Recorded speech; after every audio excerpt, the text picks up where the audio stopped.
Hi there, it's David Lee for the James Bond dossier again, and it's Saturday the 16th of February 2019. Today I just wanted to continue with the stories in this book, For Your Eyes Only. It's a collection of 5 short stories, and we're up to number 4, which is called Risico. And Risico is actually one of the few titles that they haven't used in any of the film series yet, so it's possible that Bond 25 will end up being named after that. We will just have to wait and see in the next few weeks with a bit of luck.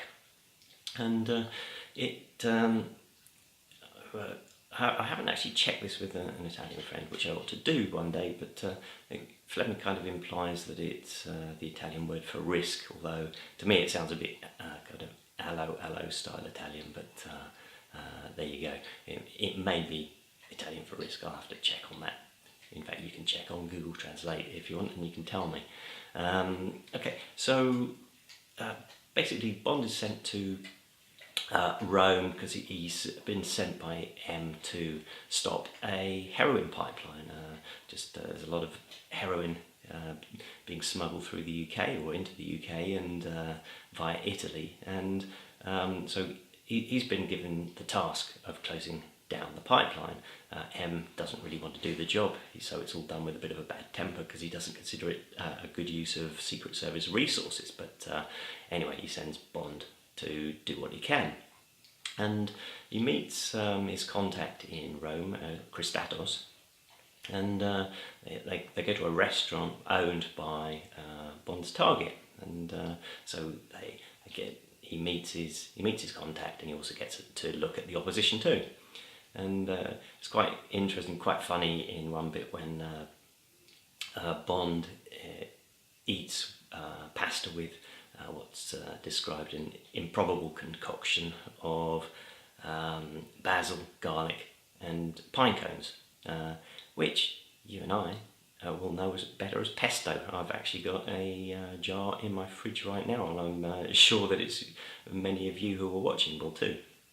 So, but back in those days, 1960 or whenever it was a bit of a rarity, I suppose. Anyway, so from Rome, I won't give the details of the plot away. From Rome, Bond goes to Venice. He's posing as an author and researching a book. He has a contact there. But along the way, it turns out there's a bit of a double cross, and so Bond realises he's being played. So he spent some time in Venice. It's the usual kind of thing, bars and a bit of food and a bit of sightseeing too.